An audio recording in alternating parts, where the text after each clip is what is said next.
Právna poradňa Ficek and Partners. Sme na vašej strane, pretože kto pozná právo, robí lepšie rozhodnutia. Ako veľmi dokáže vecné bremeno znehodnotiť pozemok? Aj túto tému rozoberieme v podcaste Právna poradňa. Hovoriť budeme aj o tom, čo robiť, keď nám sused zaberá nemalú časť pozemku a aké máme právomoci, keď máme nájomnú zmluvu na prístup k svojmu pozemku. Všetky otázky zodpovie advokát a expert na majetkové právo, doktor Milan Ficek. Dobrý deň. Dobrý deň. Pozdravuje aj Zuzana Majerčíková. No a ak ešte neodoberáte náš kanál, budeme radi, keď začnete a nezabudnite si dať aj zvonček, aby vám neušiel žiadny diel z našich podcastov. No a teraz sa už pozrieme na prvý prípad z online právnej poradne advokátskej kancelárie Ficek and Partners. Dobrý deň, pri dedičskom konaní sme zistili, že máme neidentický pozemok, respektíve sused si dom postavil na našom pozemku. Ide o približne 14 metrov štvorcových. Môj dom by som chcela darovať dcere, avšak nemôžem kvôli tomuto problému. Prosím, poradte mi, akým najrýchlejším spôsobom by sa táto situácia dala vyriešiť. Vopred ďakujem. Čo by ste poradili, pán Ficek? Tak pokiaľ má niekto vlastní pozemok a má teda aj dom a tento pozemok, na tomto pozemku je postavený iný dom, tak prevod na katastri nie je obmedzený tým, že stojí na tomto pozemku iný dom, takže na katastri by to ani neriešili. Oni by to vlastnícke právo prepísali, takže kľudne môže táto osoba podpísať zmluvu o prevode vlastníctva a previesť to na svoju dcéru. Ale potom je treba, aby sa vyriešila tá situácia, že čo s týmito 14 metrami štvorcovými. Je to vlastne v záujme toho suseda, ktorý teda má postavený ten dom nad súdom pozemku, aby to vyriešil a môže sa stať, že v budúcnosti práve tá dcéra bude účastníčkou súdneho konania, kde ju zažaluje tento sused a pokiaľ sa teda nedohodnú mimosúdne a bude súdne konanie o týchto 14 metrov štvorcových. Ale samotná skutočnosť, že na pozemku stojí stavba, nie je prekážkou toho, aby prešlo vlastnícke právo na katastri. Je toto častý problém na Slovensku, že sused má zabratý pozemok možno niekedy aj nevedome? Kedy vzniká vlastne takáto situácia? Často to vzniká z minulosti, niekedy 110 rokov dozadu. Je nejaký vlastník a má svoj pozemok a tento rozdelí medzi svoje deti. A rozdelí ho na katastri, povedzme geometrickým plánom, ale tieto deti si postavia ploty úplne inak, ako je tá hranica. Niekedy je to posunuté o meter, niekedy o 20 cm, ako kedy.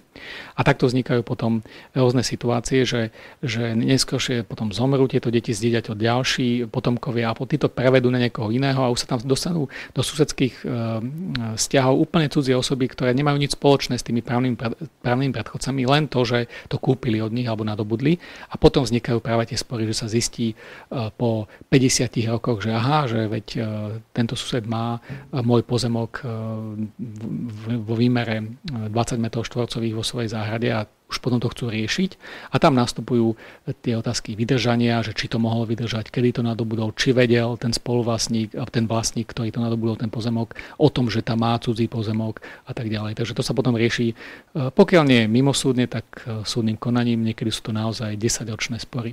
A to by asi nikto nechcel. No a ešte mi napadá, že keď sa so susedom nebude dať dohodnúť, napríklad nebude chcieť zaplatiť za časť toho pozemku, ktorú využíva, alebo nebude chcieť posunúť hranicu pozemku, tak treba sa vtedy iba obrátiť na súd, alebo čo sa dá ešte robiť? Tak pokiaľ vy ste ten, kto má pozemok v cudzej záhrade, tak vy by ste mohli žiadať vypratať túto nehnuteľnosť, aby sa teda posunulo oplotenie, ak tam je ak tam má nejaké veci, alebo jednoducho, aby prestal užívať tento človek túto nehnuteľnosť, je to žaloba o vypratanie. To je jedna možnosť. Alebo druhá možnosť je, že ten sused, ktorý má vo svojej záhrade váš pozemok, tak ten sa môže obrátiť a žiadať určiť vlastnícke právo k tomu pozemku, že on je vlastníkom, že ho napríklad vydržal. A to sa často stáva v prípadoch, keď niekto kúpi pozemok, ktorý je ohraničený aj s domom, povedzme, a tá výmera plus minus sedí. Plus minus je nejakých 20%, že kúpite povedzme 500 metrov štvorcových a povedzme 50 metrov je cudzieho pozemku. Tak to sa toleruje a môže to byť považované za to, že vy ste kúpili reálne ten pozemok aj ten cudzí. Alebo teda je to stále v tej úrovni tých 20% a môžete žiadať, alebo mohli by ste podať návrh na súd na určenie vlastníckeho práva. A to sú tie spory, ktoré nakoniec potom trvajú niekoľko rokov. Do online právnej poradne prišiel ohľadom pozemkov ešte aj nasledujúci prípad. Dobrý deň, podpísala som nájomnú zmluvu na čas pozemku, ktorý slúži ako prístup na môj pozemok. Majiteľ tento pozemok neskôr daroval, pričom nových vlastníkov neoboznámil s touto skutočnosťou. Platí aj naďalej táto nájomná zmluva? Ako je to, pán Ficek, s platnosťou takejto zmluvy? Tak táto zmluva pokračuje a prenajímateľ vlastne vstupuje do práv toho svojho právneho predchodcu. Platí, že takúto zmluvu môže vypovedať nájomca, pokiaľ ide o nehnuteľnosť. A keď je k nášmu pozemku prístup zo susedovho pozemku, je dobré o tom spísať zmluvu s nejakými presnými podmienkami, aby sme tento prístup mali zabezpečený, alebo či to nie je potrebné? Určite je to vhodné, aby ste mali to nejakým spôsobom podložené a najlepšie je to mať aj zapísané v katastri formou vecného bremena. To sa často rieši povedzme aj geometrickým pládom, že sa vyznačí presne, kade bude viesť prístupová cesta, aká bude široká a zapíše sa to právo prechodu a prejazdu na list vlastníctva toho vlastníka pozemku, cez ktorý sa prechádza. A ako sa rieši situácia, keď niekto daruje alebo predá pozemok a neoboznámi nových vlastníkov s nejakými dôležitými skutočnosťami, ako je napríklad táto záležitosť? Tak pokiaľ by sa to stalo, tak ide o vadu toho predmetu kúpy a vlastník pozemku, alebo teda ten nový nadobúdateľ sa môže domáhať potom nárokov a jedným z tých nárokov je povedzme zľava z kúpnej ceny. Takže keď sa zistí, že tam je nejaká vada, môže to byť akákoľvek, nemusí to byť len takáto, môže to byť aj vada, že na tom pozemku sa nachádzajú nejaké vecné bremená alebo že sa tam nachádzajú nejaké káble v zemi alebo čokoľvek, čo obmedzuje toho vlastníka a nebol upovedomený, tak riskuje ten predávajúci, že bude žiadať nový nadobúdateľ zľavu z kúpnej ceny. Máte nejaký právny problém? Povedzte nám, čo vás trápi a my vám poradíme. Kliknite na www.ficek.sk a napíšte nám o vašom prípade cez našu online poradňu Ficek & Partners. Sme na vašej strane, pretože kto pozná právo, robí lepšie rozhodnutia. Do akej miery vie znehodnotiť vecné bremeno pozemok? Aj o tom je ďalší prípad z poradne na stránke www.ficek.sk. Dobrý deň, prosím o odpoveď, či vznikne ťarcha na mojom pozemku, ak dovolím po jeho hranici zakopať elektrický kábel susedovi, ktorý chce priviesť elektrické pripojenie na svoj pozemok. Aká povinnosť mi vznikne do budúcnosti, ak bude niečo opravovať na tomto elektrickom vedení? Musí mu to dovoliť? Ak podpíše dohodu, že si nebude robiť nároky na napríklad opätovné prekopávanie pozemku, ak tam bude mať niečo postavené, prípadne vysadené. Je takáto podpísaná dohoda akceptovaná súdom alebo nie? Čo keď pozemok zmení majiteľa, aj on musí túto dohodu akceptovať? Ďakujem za odpoveď, veľmi mi ňou pomôžete. Tak pán Ficek, ako by sa dalo postupovať? Je nutné zriadiť vecné bremeno v tomto prípade alebo nie? Tak podľa otázky chce ten kábel zakopať na hranici pozemkov, takže buď teda priamo presne v strede, alebo povedzme niekde blízko toho susedného pozemku.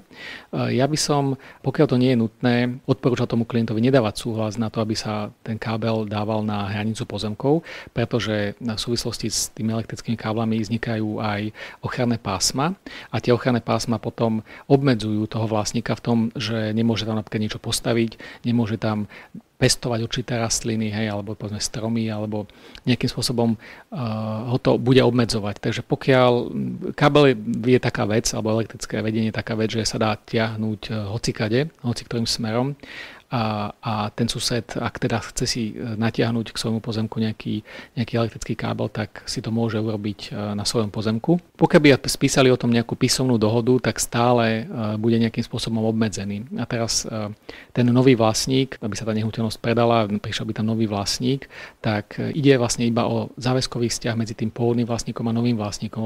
Toto vám ani nezapíšu, pokiaľ to tam nedáte reálne zapísať do katastra, tak to, a nebudete to mať zapísané v katastri, tak môže sa stať, že ten nový vlastník povie, ale ja o tom neviem absolútne a bude sa potom domáhať tých svojich nejakých nárokov a bude to naozaj náročné konanie potom. Pri akých možno podobných prípadoch stačí len taká písomná dohoda a nie je nutné tiež zriadenie vecného bremena? Keď nechcete zriadiť vecné bremeno, tak nikto vás nedonúti, pokiaľ teda to zákon priamo neustanoví, že sa tam môže zriadiť vecné bremeno.